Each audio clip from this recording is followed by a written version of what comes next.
we just got one at Pack-a-Pocket. But first, Rocket Pop Sorbet.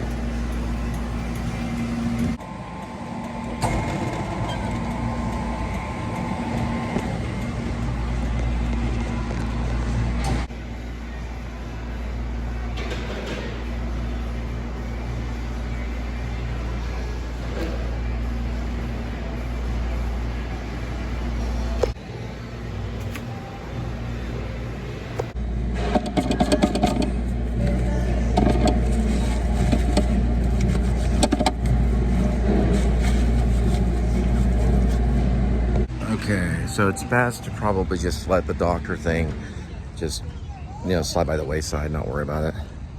Happens probably every day across America in hospitals, especially who knows what guys go through in birth. Not the guys don't go through birth, but their wives do.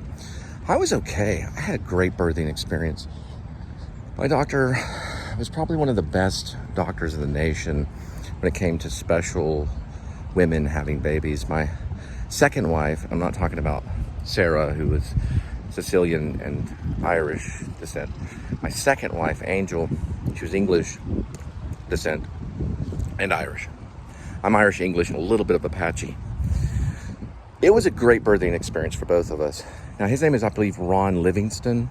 I may be getting his name wrong, and I probably am, because I mix up names. Best doctor in the nation. Great guy. He's got these ears that kind of come out like this.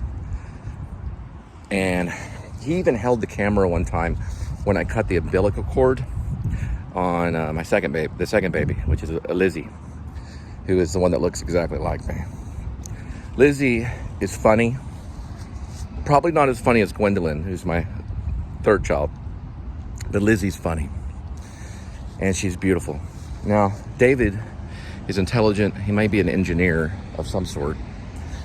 And anyway, he was there. The doctor was there for all three. He'd come in to supervise the midwives and the nurses. Really funny guy. Never had a problem.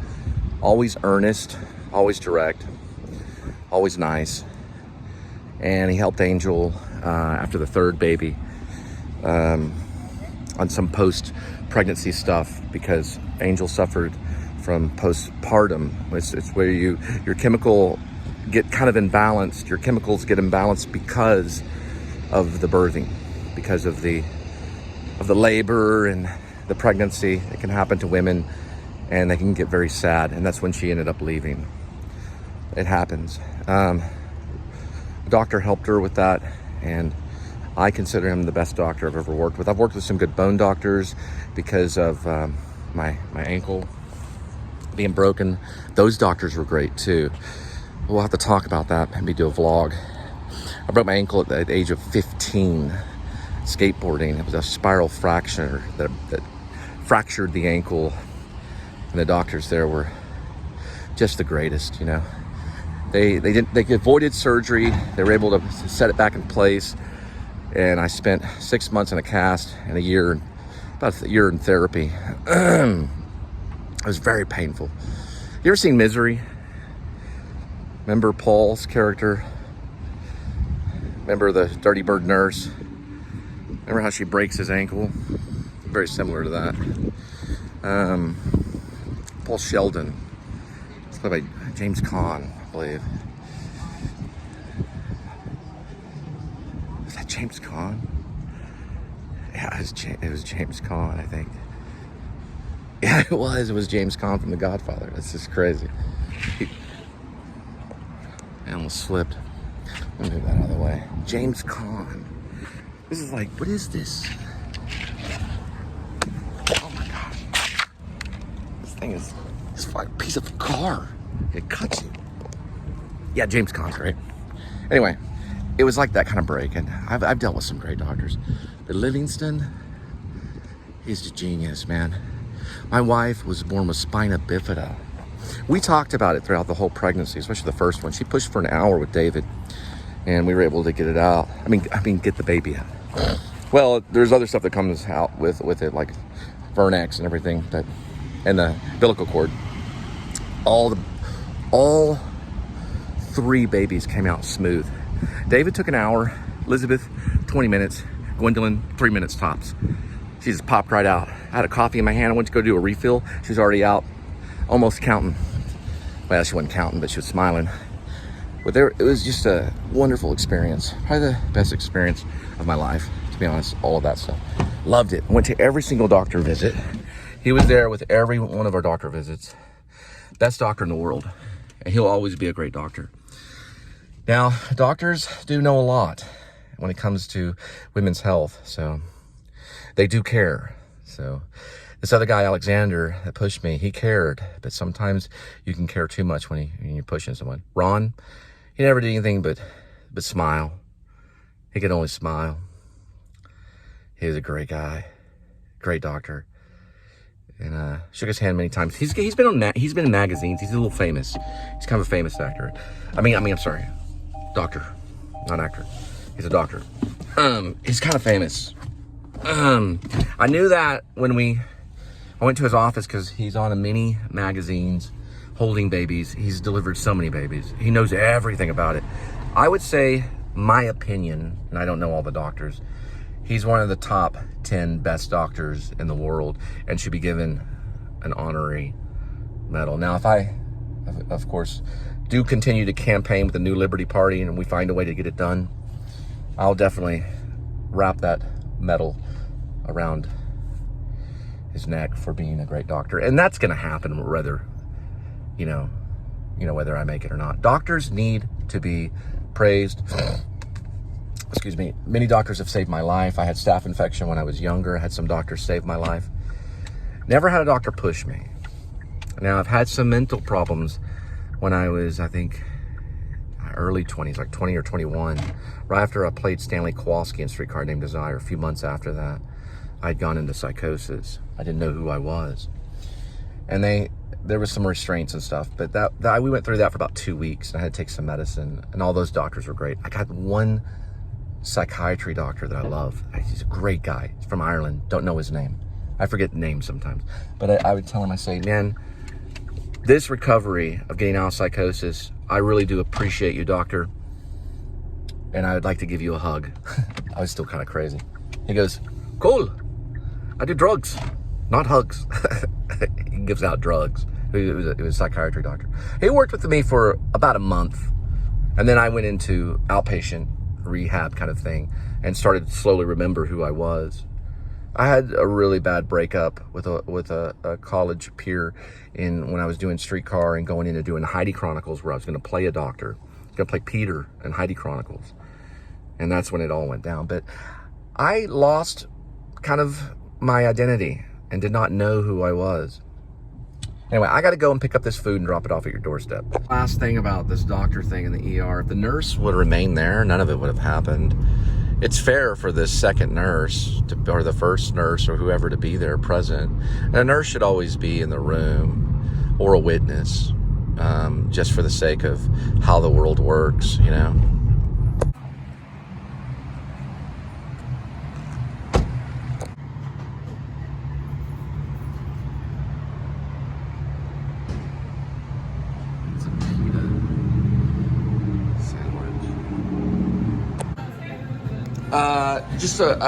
Basically I'll be ordering.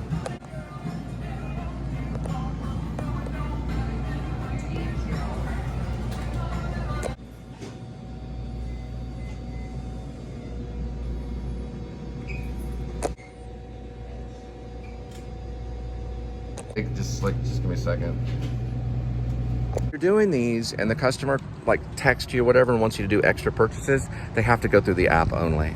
So you just have to tell them to go through the app because that looks conspicuous. So you just want to go with what's on the app. Once again, I'll say it.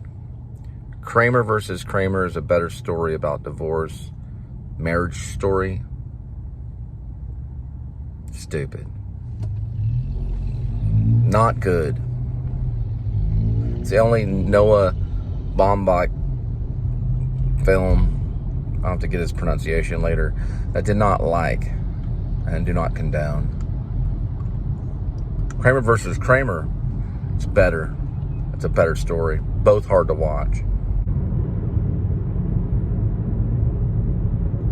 F-18 just took off. Those guys are fast. they disappear in the sky in a matter of seconds. You don't want one of those after you. That's for dang sure.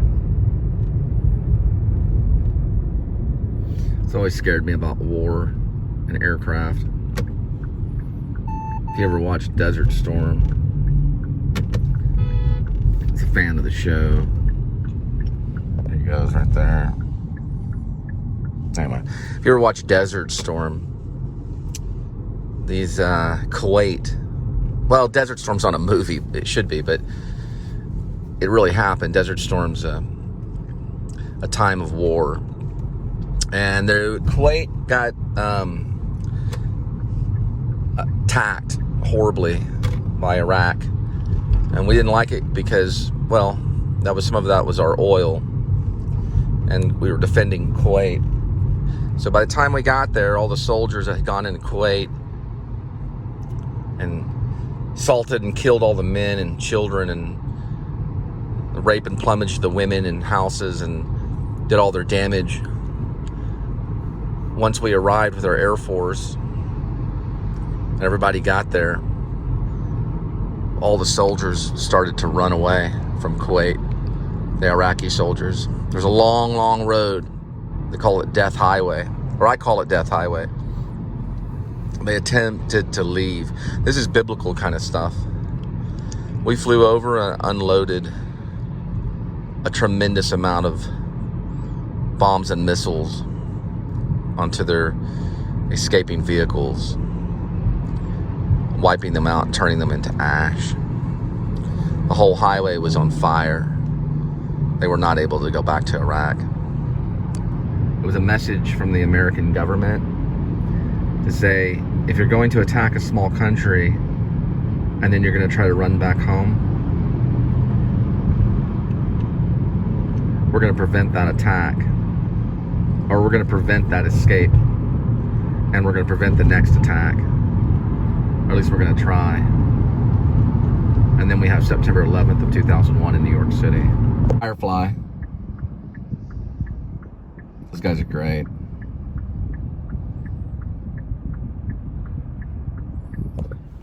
Yeah, they make money by having advertisement on the side or on the top of their car. An incident, the Death Highway coming out of Kuwait to Iraq, it may have happened during Desert Shield.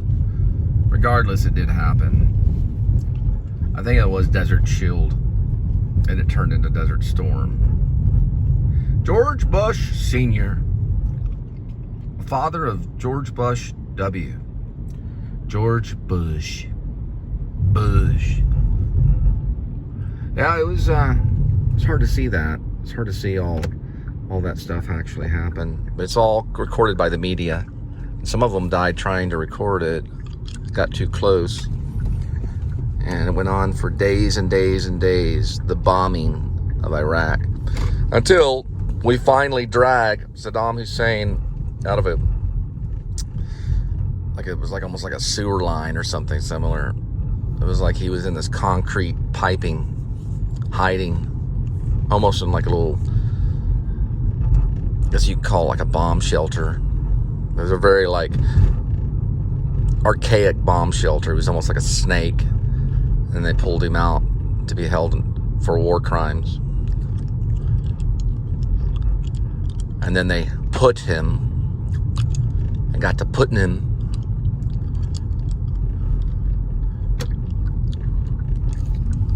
in the slammer for what's known as war crimes. Westover Hills. One country you do not want to mess with is the United States of America when it comes to war. The reason why is because we're crazy.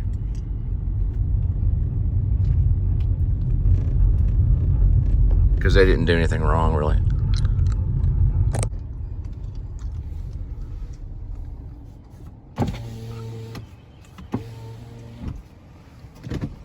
We'll find out what goes on with Putin.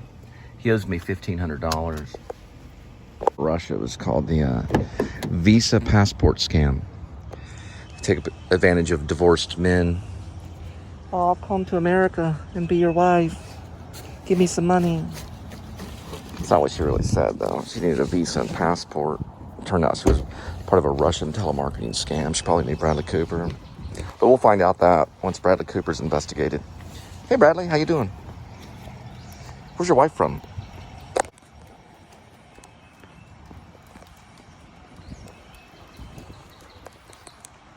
My house will be like 10 times bigger than this.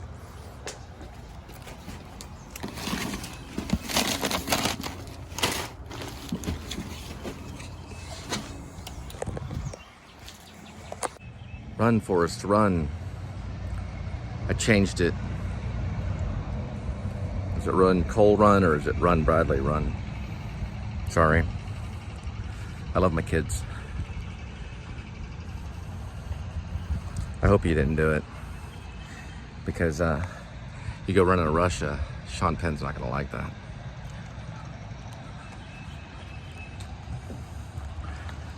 If you dream about doing something like that, you better confess it to your priest. There was no way Ella got a hold of me by coincidence. Off of Plenty of Fish. You're an idiot. You know why? Because I wrote a play about it called Rushin Better Fly, and Daniel Lunt knows about it. He's an actor. You won't be able to go after Daniel Lunt. Once you meet him, you'll realize why. Daniel Lunt was an actor in Rushin Better Fly, which sounds like Russian butterfly. I wrote it. I'm Ash Cole. Goodbye. Now, if it was coincidence, then it was coincidence, you know. It better have been coincidence. Because, Bradley, if it wasn't coincidence, they'll find out. So it's better to confess. Now, if you didn't have anything to do with the Plenty of Fish scam that happened to me between a Russian lady named Ella in Minsk, Russia. She needed a visa and passport to get to America. And she showed interest in wanting to see me. If you didn't have anything to do with that, then don't worry about it. But if you did, I'd go to Russia with your wife, like right now. Or at least plan it.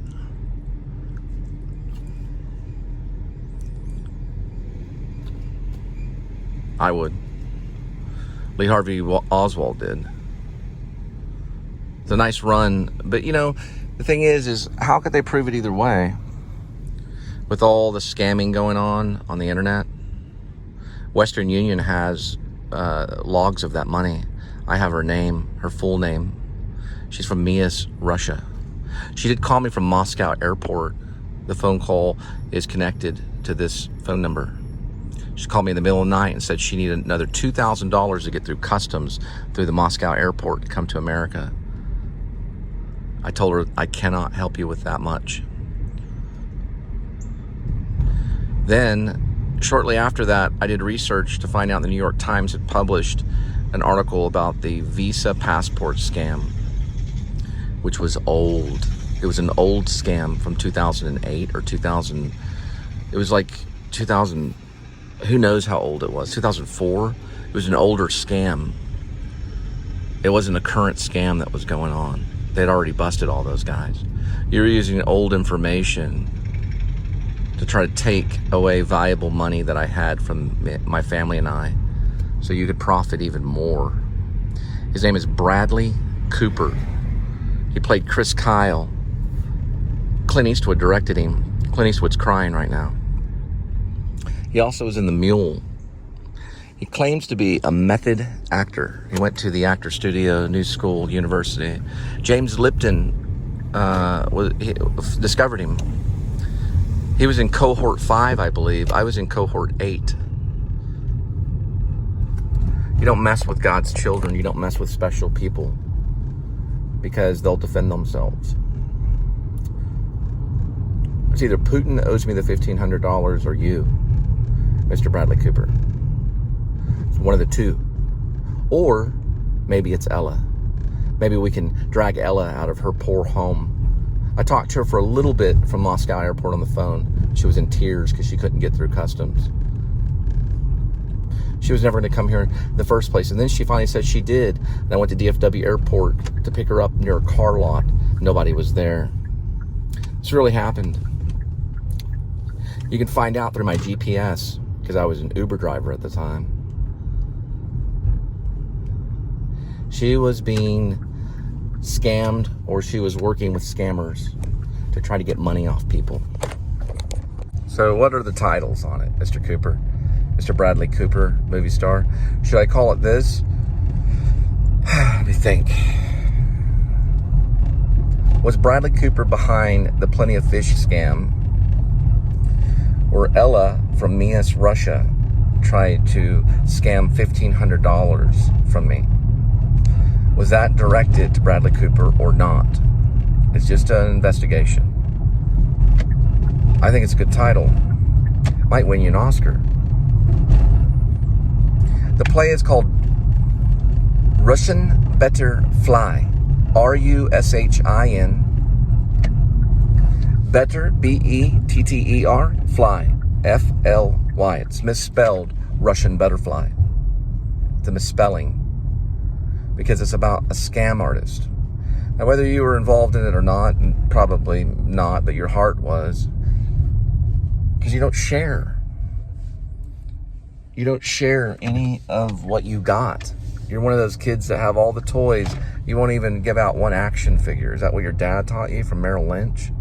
Your dad teach you to be that way when he worked for Merrill Lynch? Is that how he taught you to be?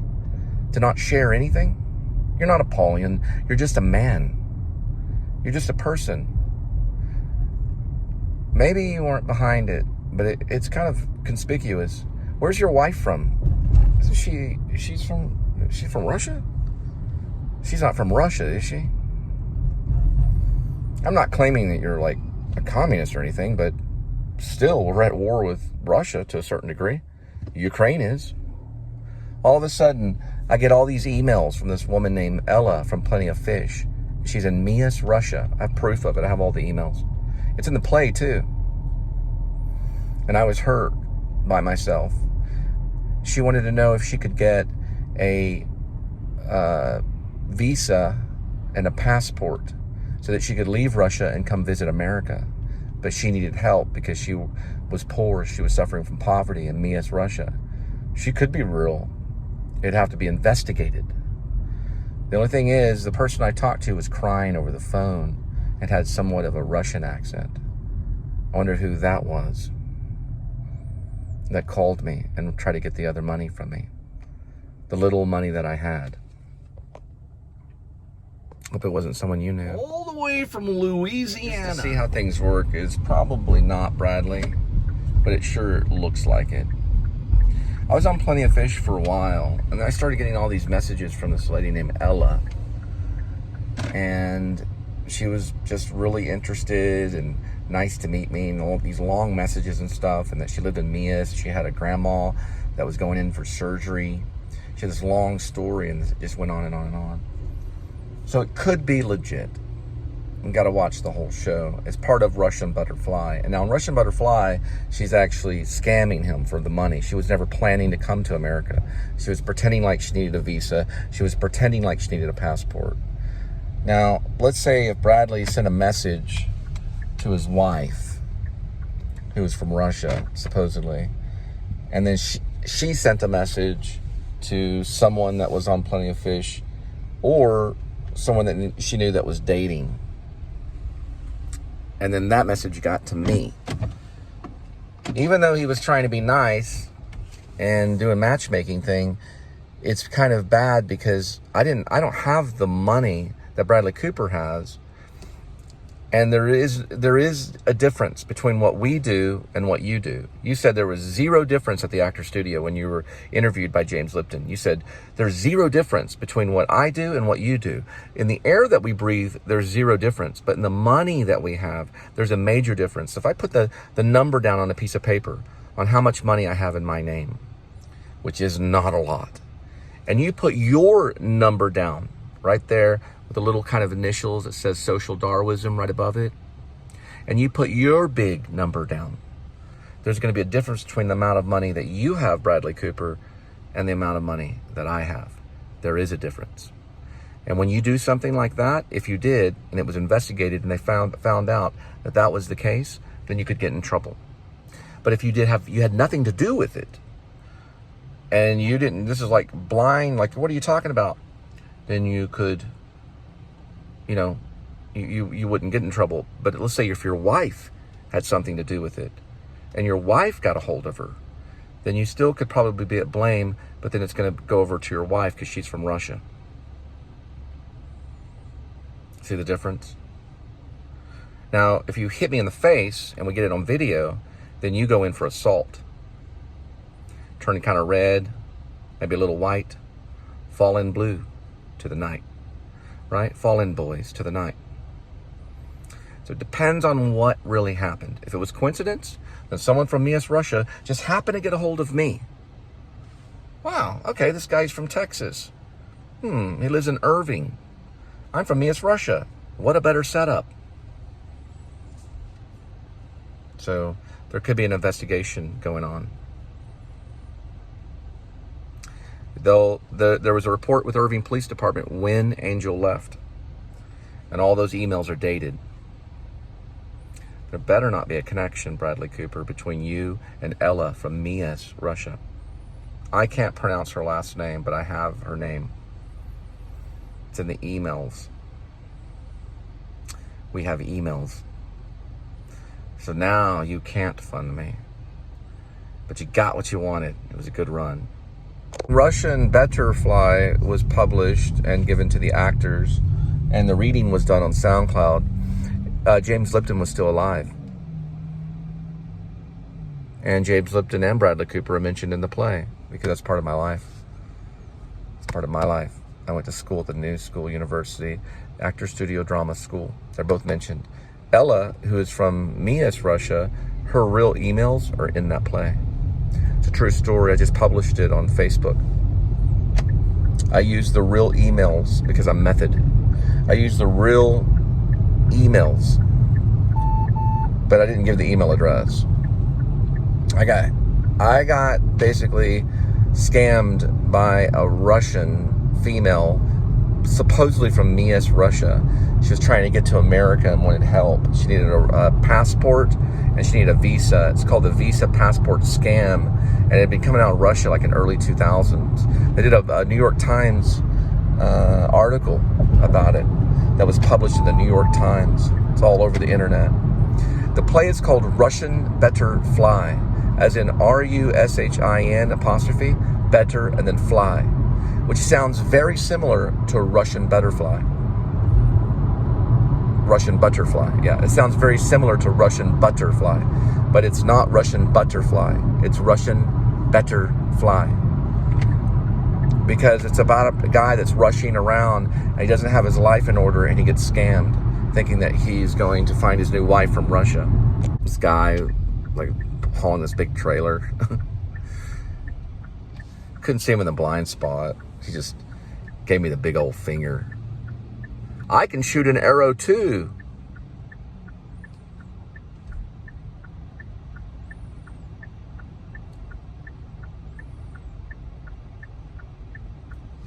The chances of James Lipton and Bradley Cooper really doing this are probably delusional chances. But that's my frame of mind to a certain extent. And the character Ash Cole was a paranoia. He had a hypersensitivity of awareness. So paranoia is a heightened sense of awareness, as some comedians have said, meaning you're so aware that you're actually aware that people really are trying to get you. And they might be, because it happens. Imagination it gets caught away, but you really kind of think this. I got to take this phone call.